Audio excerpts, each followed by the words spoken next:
Hey there, content creators. Want to make stunning content without being tied to a computer or your desktop? I've got you covered. In this video, I'll be sharing mobile apps that I use for content creation in 2024. From photo editing to video production, these apps are perfect for creators on the move. Say goodbye to the limitations and hello to creativity. Let's dive into these must have tools for every content creator. My friends, welcome to Content Creators Connect. Here we are, all about encouraging the three C's: connecting with others via video, content development that builds your personal brand, and we are creators sharing our experiences despite our distance. I'm so excited about tonight. The C3 team member leading this evening is Kevin, also known as Classic Mac, to his online community, and he is a strong advocate in finding low cost tools to help you in your live streaming journey. So, Manny, before we get started, we want to say we're missing one of our three wonderful hosts today. So, Dory is off on a well deserved weekend off. So, hopefully, you're having a great time off, Dory, and we hopefully will see you next week and looking forward to it. And without you running the show, yes, we may have a few technical glitches along the way, but hey, we're doing the best that we can. So, and as for my getup, here in Calgary, Alberta, Canada, it is the Calgary Stampede, the greatest outdoor show on earth is going on now. So it's everybody in the city is getting into the spirit. So that's why I have the cowboy hat on and am living it up like a cowboy for the next 10 days. But Manny, before I jump into the content, I have a question for you. What are your top three mobile apps that you use for producing content on the go, and have they transformed your creative process? Wow, that's a great question. And I cannot say that it's transformed my creative process. Some ways it's made things a little easier. For example, one of the main apps that I go to all the time is Canva, right? I use Canva for desktop all the time. But sometimes I might I might run into a hiccup where it's like, oh, I need to fix that thumbnail.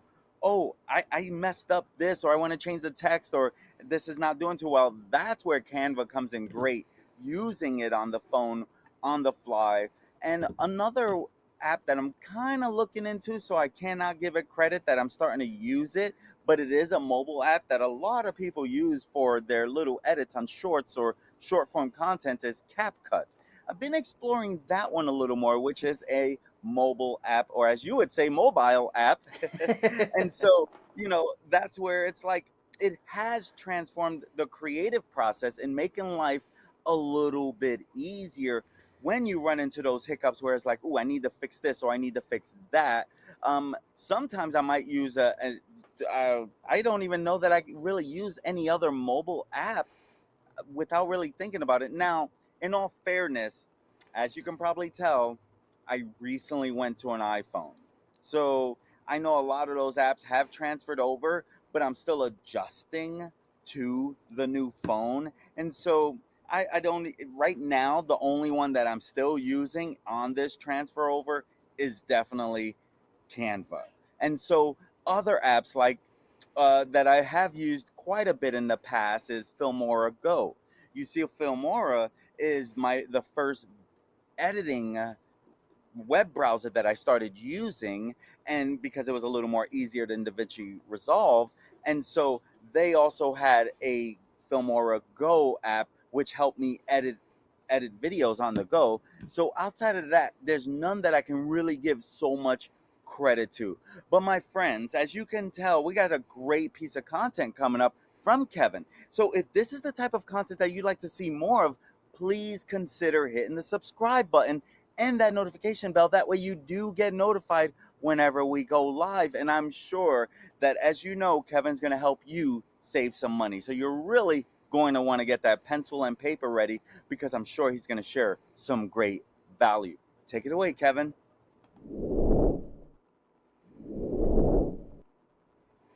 And before we get started, just want to say hello to Anna. Thanks for joining us once again.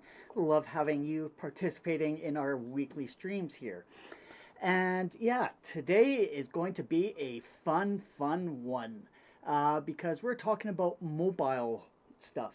And I am always curious to know what others have on their phone to create content because whenever you go out into the public, you always see people holding their phones up, taking pictures, taking videos, and you think, yeah, basically it's going to be like a TikTok. But hey, there's a ton of other apps out there. So we're actually going to be going through all of those different types of things and the different types of um, categories to be able to do that. So let's just jump on into it. And while we're doing this, I'm actually going to be pulling up actually on my phone. So it's actually going to be live so you can actually see what the app is going to look like as well. So number one question, what's on my phone? Like I said, you always see people taking their pictures and selfies, and is it just a photo? Is it a video? What is their end goal when they do things like this? So I'm always curious.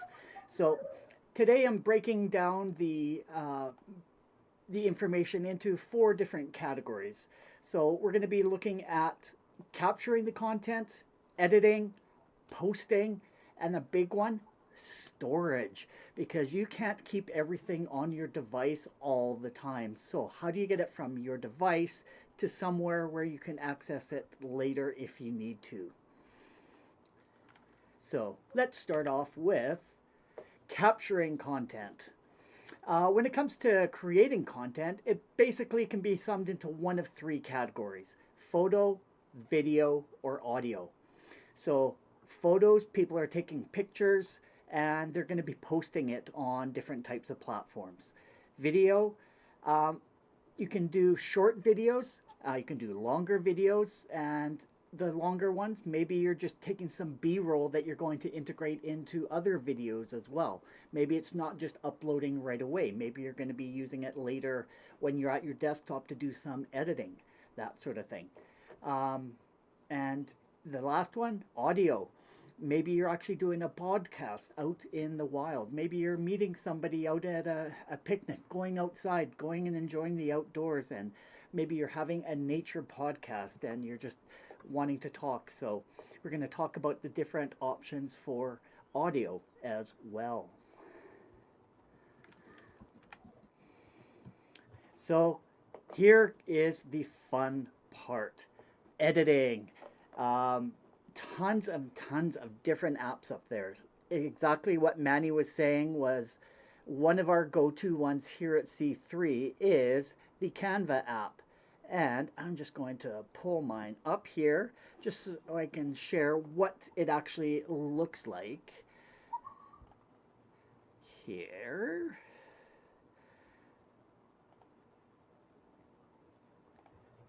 There we go.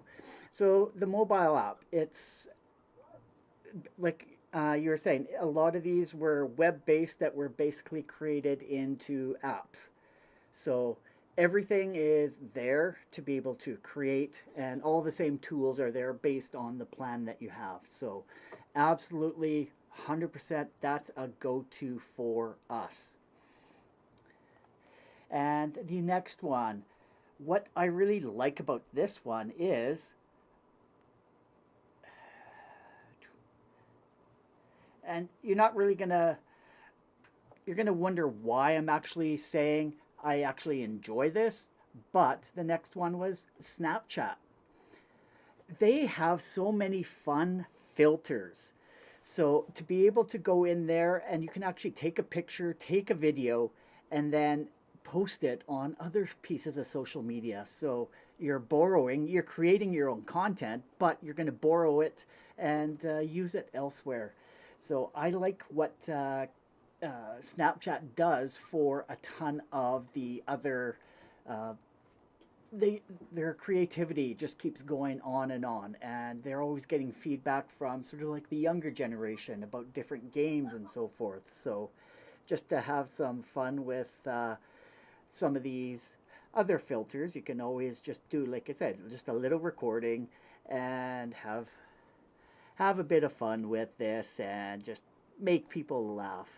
So that's, like I said, enjoy playing with that filter specifically.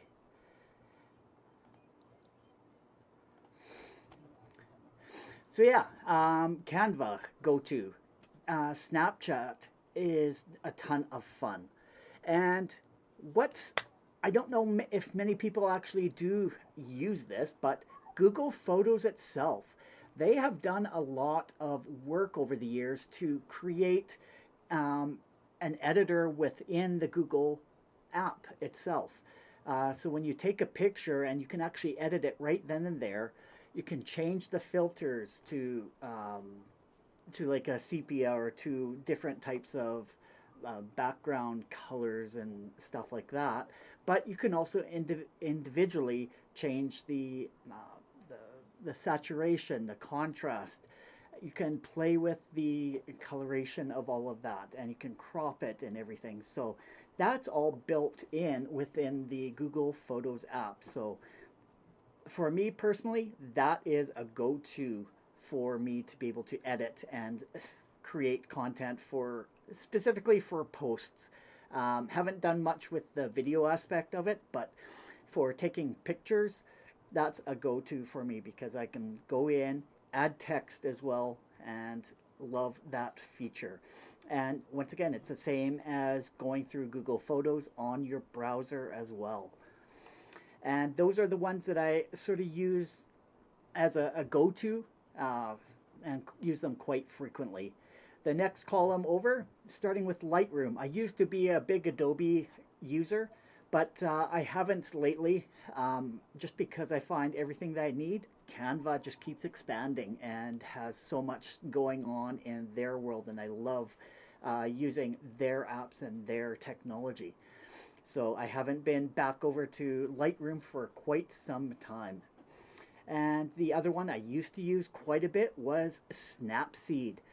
That was actually another, I believe it was a Google product that they made for photo editing, but a lot of that was integrated into Google Photos. So what I did in Snapseed, I can actually do in Google Photos. So uh, I almost see that as a duplication for what I actually need it for.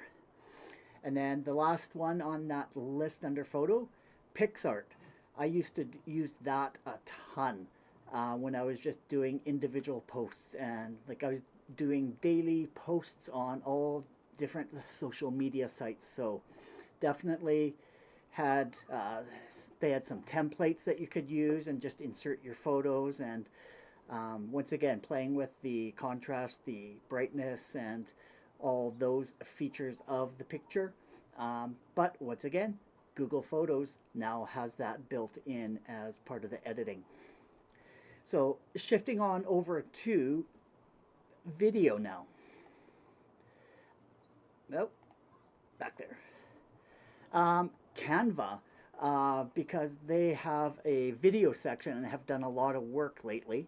I'm starting to go to that more and more because you can insert your own video clips and do a lot of your own video editing in there and expanding it to a length that you want, whether you want to cut it short to be a reel or a YouTube short, or just a short clip to put onto your Facebook or Instagram store or Facebook story.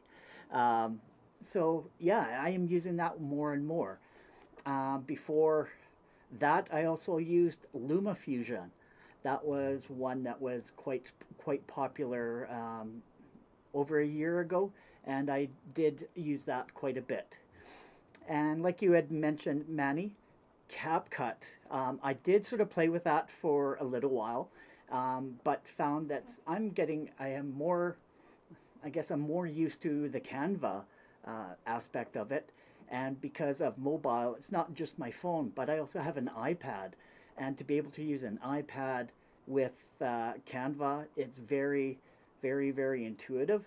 I haven't dove over to the CapCut side of things yet, so maybe that's because of your interest. I may be interested in diving into that a little bit as well and just see if it is a slight bit better than using Canva's templates than that they have. And I am a DaVinci Resolve user as well. And I did download the mobile app, and I've used it on my iPad as well as on my phone as well. So I do enjoy being able to do intricate settings and cuts and splits and stuff like that. But once again, that may be a little bit more for a desktop environment than a mobile, but DaVinci did create something on the mobile apps for mobile editing to sort of keep up with some of these other apps that were up and coming. And then you had mentioned this as well, Filmora.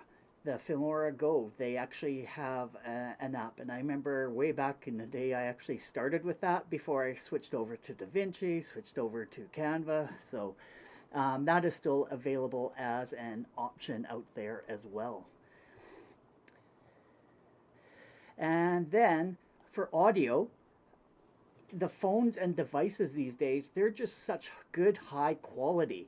I'm so impressed with what technology and the efforts and resources they put into developing these. So I used just the basic voice recorder on the device. They actually are quite good. And then using other software or apps after the fact, like Audacity, to be able to edit your audio recording and then being able to add it to a video or upload it. But for actually capturing it, just the actual device default themselves, I have had nothing but success with the phones that I've used, the iPads that I've used. So let me know if you have had or if you have any other suggestions for audio types of capturing software.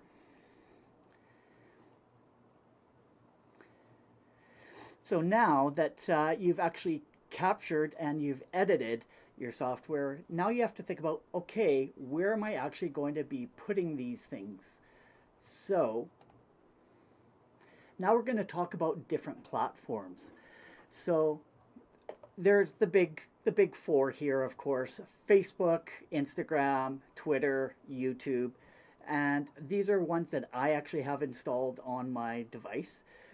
There is also like Snapchat, TikTok, and I don't know what other ones are out there that are sort of up and coming, but I'm doing it so much for multiple accounts. So to get involved with every single social media out there, you sort of have to pick and choose which ones you think that your audience is going to be watching, as opposed to trying to capture the whole gambit of all of them.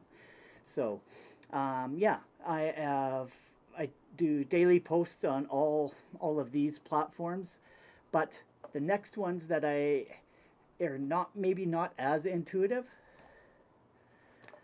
The first one is Vero, and Vero is sort of like an Instagram, but it's more geared towards photographers, and it actually is. Let me just pull it up here for you.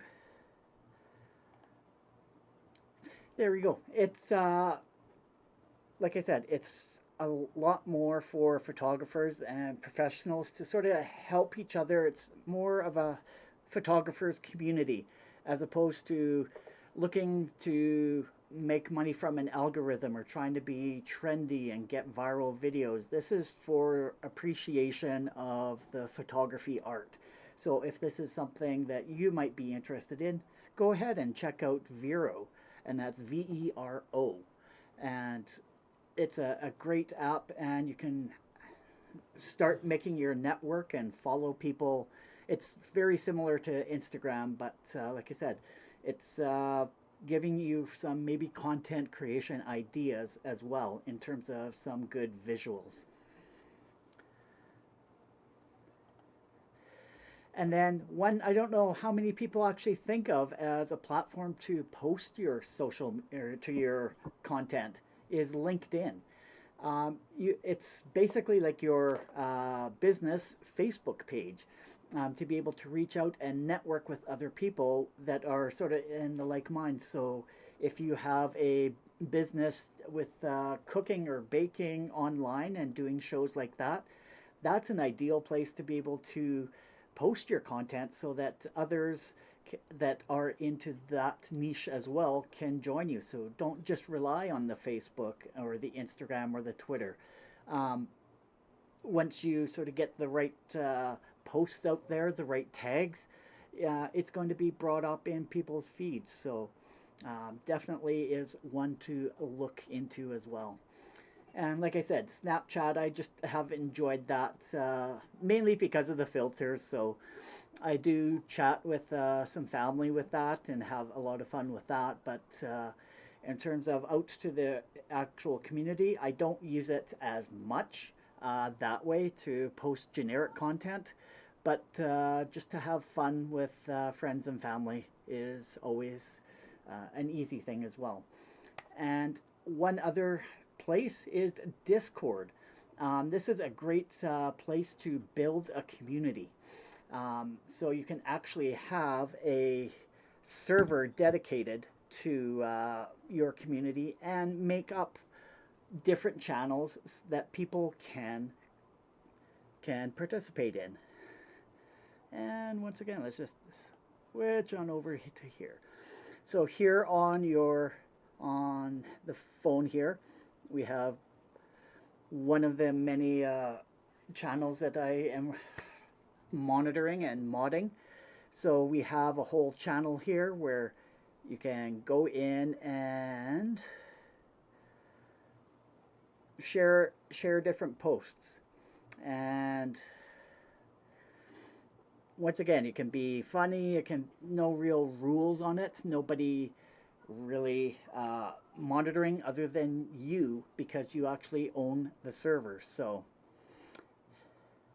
I actually love this because many people, like you see all of these on the side, these are all channels that I do follow and am a member of.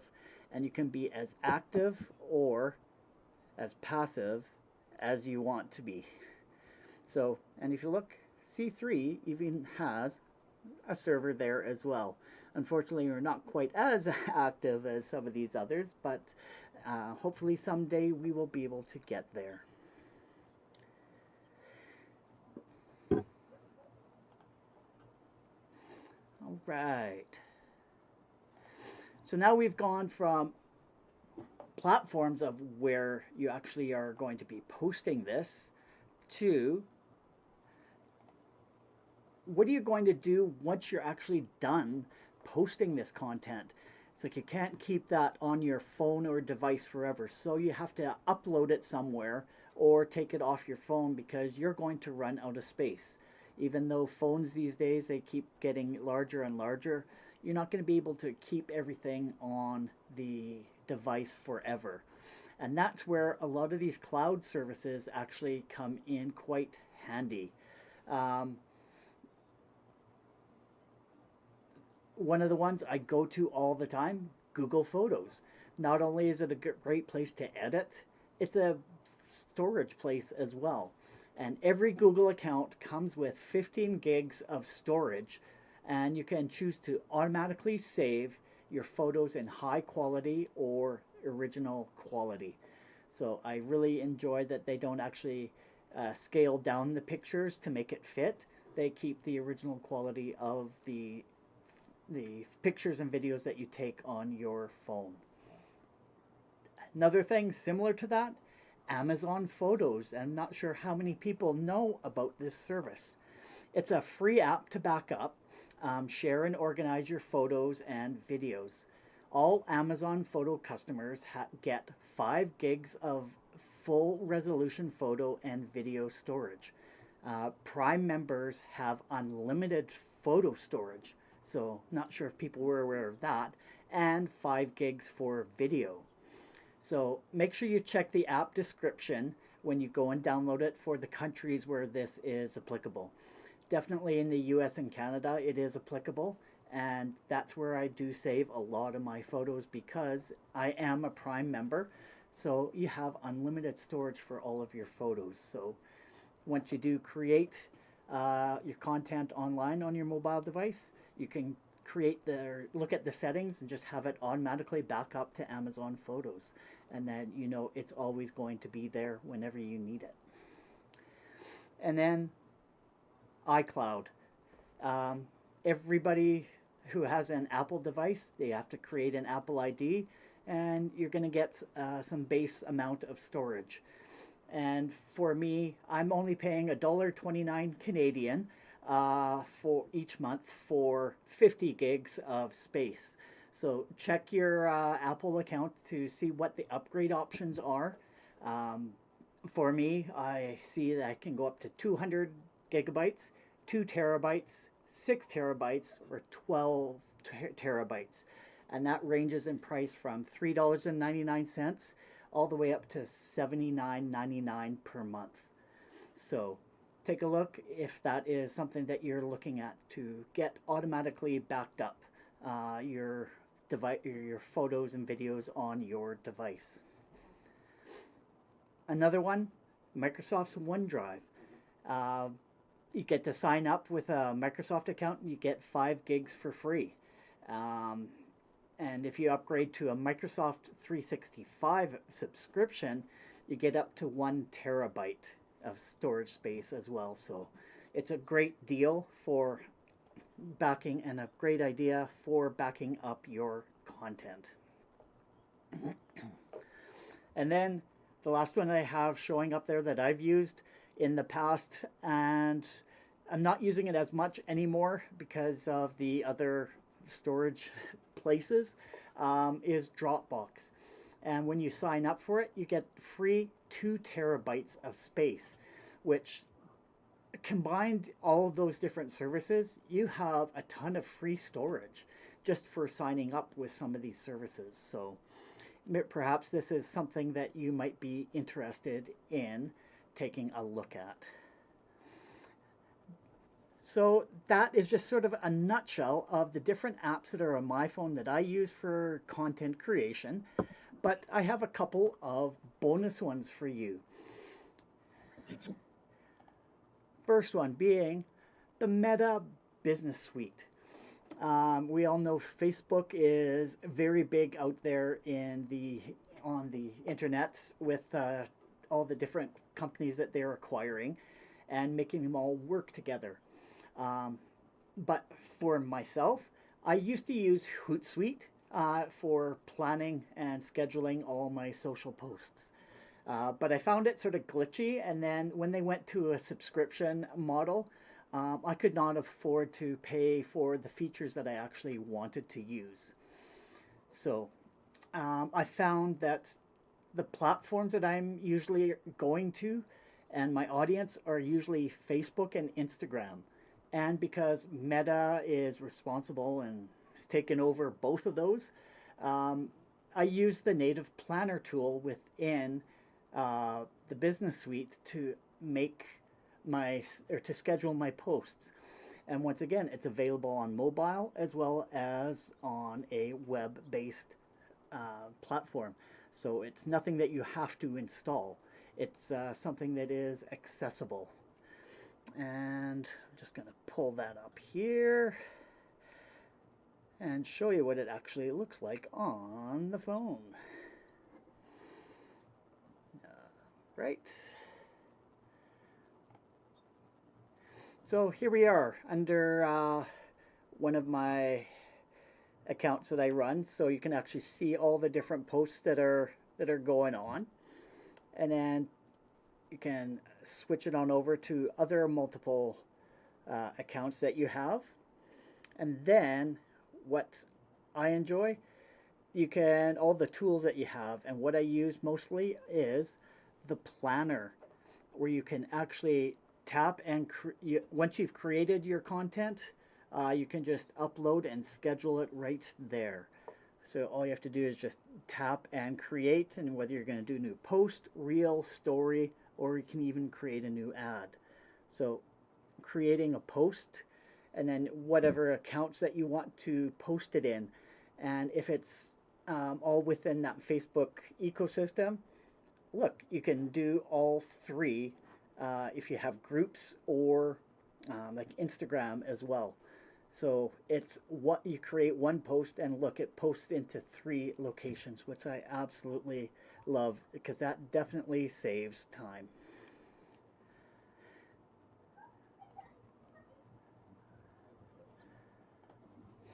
And yeah, for myself, I do daily posts for 3 different accounts, one personal and sort of 2 business accounts. So I'm always looking for a tool that's going to make it easy to post to multiple accounts. So I'm finding that this native one definitely does help out. So yeah, 3 accounts times 2 platforms equals 6 posts.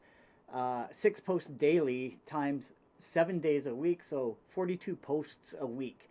So that's a lot to do individually, one by one, on each of the platforms. So finding tools like this that post to multiple platforms, game changer, and that's huge, huge time saver. So I'm so glad that Meta did actually create this whole business suite. So uh, taking advantage of the, once again, the native app that works within that ecosystem. And then the one extra bonus one that I have, anything with NDI is a wonderful, wonderful thing if you have the right streaming software to be able to have it be used from your devices. And basically, NDI HX camera is the name of it. And it turns my mobile device, whether it be a phone or a tablet, into a live video production camera. So please note that your streaming software must be able to use NDI technology. And I personally use vMix, and it does accept that as a camera source as well. And NDI stands for Network Device Interface. It's a low latency IP video protocol developed especially for the professional live video production. So on a weekly stream that I do, I actually have my iPad down on my main floor, and it just uses that NDI technology to connect back to my streaming software, so I don't have to run wires across my entire house to connect everything in. So you can actually create different sets in different parts of your house, which I find very engaging for the audience because it's not always the same set that you're talking to. It's like, oh, something may have changed, and you can change one set up every so often as well. So that technology, that actually you would have to purchase, but it's a one-time purchase. And then once you install it, I think it's about $25 Canadian. But once you purchase it, you can put it on as many devices as you want. And I'm lucky enough that people that are using or have upgraded their iPhones to new devices, they give me their old iPhones. It's like they don't need space, but hey, iPhone cameras are actually pretty darn good. So being able to have all of these extra little iPhones all over the house to be able to use as like look outside and see what the weather is like, and it's just a matter of um, switching the input on your streaming software. But once again, it's a simple app to be able to install, whether it be on an Android or an iOS device. So that, in a very, very, very quick nutshell, is what I have on my phone that I use for streaming and for content creation. So I'm just going to say a big thank you to everyone who is around. And which one of these apps do you have on your phone? Let us know in the comments of whether any of these are on your phone or on your mobile device, or are there any that are of interest to you? And with that, I'm going to switch on back to here. And so just to wrap things up here, Manny, now that I've shown some of the apps on my phone, I want to ask you, how do these apps compare to the tools that you're using? And are there any apps from this list that you haven't tried yet but are excited to explore? One moment. There we go.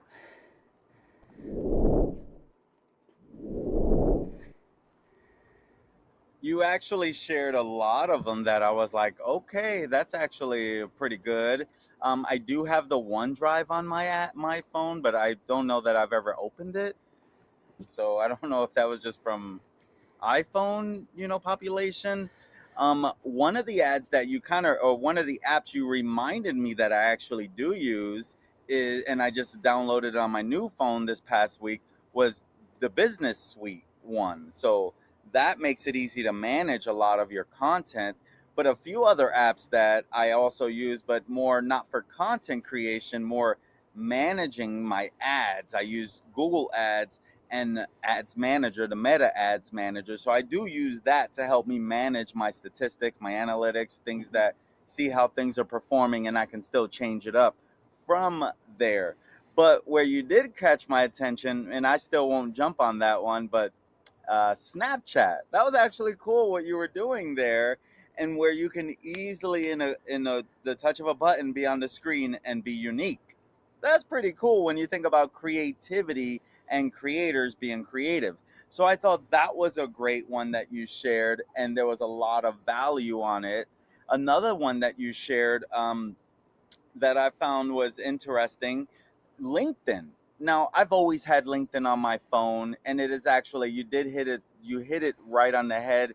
It is more business. Like if you're targeting businesses, if that's a great app to use. I probably need to use it more, to be completely honest with you. Um, because there's a lot of value there. Another app that you talked about that I've used for years as an Android user, and I still have it on my iPhone, Google Photos. You're right about what they're doing in their unique world. They're doing some great things with that app, which adds a lot of value because, with Google Photos, you can pretty much bring up these photos anywhere. So if you're out and about and you need a quick photo that you need to use for some, and to bring an asset into a production, having the Google Photos there and having those organized is definitely a way to use it. And what I use a lot, I think you use a different calendar, but I use Google Calendar a lot to sync with everything. So I find that a very valuable resource. But you also shared a lot of apps that I don't even touch, and probably just because of learning something new, because it looked like you had Adobe up there on one of the Adobe ones, which has always been a very valuable app. And so a lot of the apps that you brought to this table today was like, okay, if you're not using these, you might want to look into them because they might add a lot of value to your streaming or your video production. And as someone who does a lot of live streaming, as yourself and myself, I think having these apps to help you create content on the go. I don't know how many times I'm sending something to Messenger so that I can then bring it up elsewhere, which I can also do on Google Drive, right? If I'm sending a video over, it's so hard to send a video that is a bigger file, right? You can't do that through Messenger. If it's over 1 minute, you could forget about it. But having the Google Drive on there, or OneDrive, as you had shared, that's an easy way to share a video content with someone else that might use it in their productions. Or when I'm bringing on someone to interview and they want to send me some assets, I always say, you can just send me a video through Google apps, and that alone will get right to me, and then just share it with me, and that's an easy way to get it. So really, a lot of the ones that you hit on, my gosh, if anyone that is a content creator, those apps are invaluable to the content creation style. So kudos, man. That was great. Yeah, and not only this was just for actual creation. Uh, we could do a whole episode on management of all of that stuff as well, because there's a ton of apps to while you're on the go. Like you said, you're traveling on the go and you're working with your clients, and it's like, hey, send me this file, and it's like, no. You don't want to say, "Hey, wait till I get home so I can get to my computer to send that to you." It's like, no, Yeah, you have the apps on there, so we could do a whole show dedicated to just that in itself. So maybe that's a that's good something point. that we could look at in the future. But Yeah, yeah, for no, sure. Google has done a ton of stuff to make it easy for content creators in their whole suite of apps, the the video and photo creation process. So I have to tip my hat to Google for doing such a good job and making it quite easy for content creators to be able to do their stuff. Unfortunately, they're grabbing all my information, but hey, it's a delicate balancing act. What if you're willing to give up a little bit of information? Uh, look at all the perks that you get by all the different services that they have. So, all right, just taking a quick peek to find out if there's any comments that have come in through our groups here to see if there's any questions. And I just am glad to see Anna is still on board saying hello. Uh, she, oh, at the very beginning, I said it was Stampede here in Calgary, Alberta. And she says, how fun. Alberta, Canada is on my bucket list.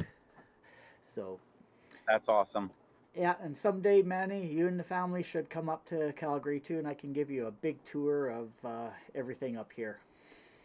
Yeah, I want to go see some WWE up there. You didn't see that Absolutely. one coming. No, I didn't, but yeah, no, it's actually interesting. The Calgary Stampede here with AEW rising, they're looking for big audiences. They actually have AEW during the Calgary Stampede here.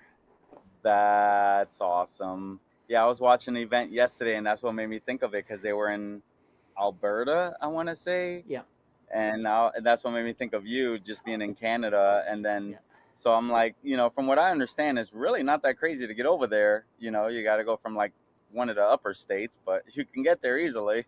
yeah, very easily. So, all right. Well, if there's no other questions there, let us wrap things up by saying we've moved beyond the confines of desktop content creation.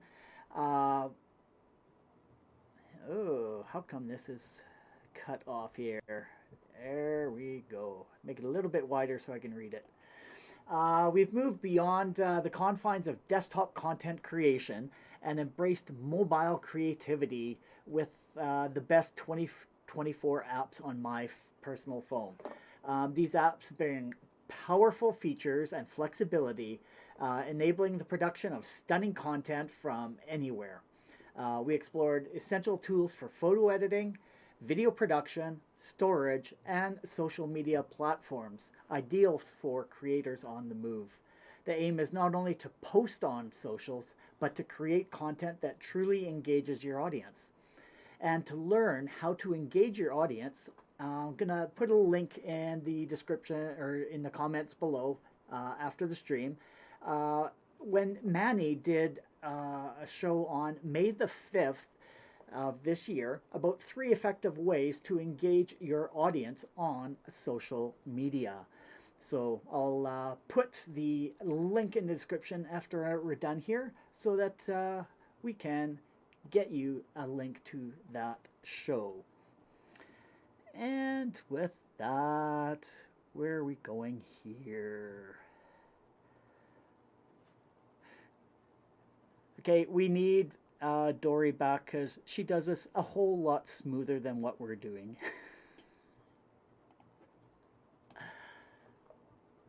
My friends, if you enjoy content like this and you're finding it useful, we would love it if you'd like and subscribe.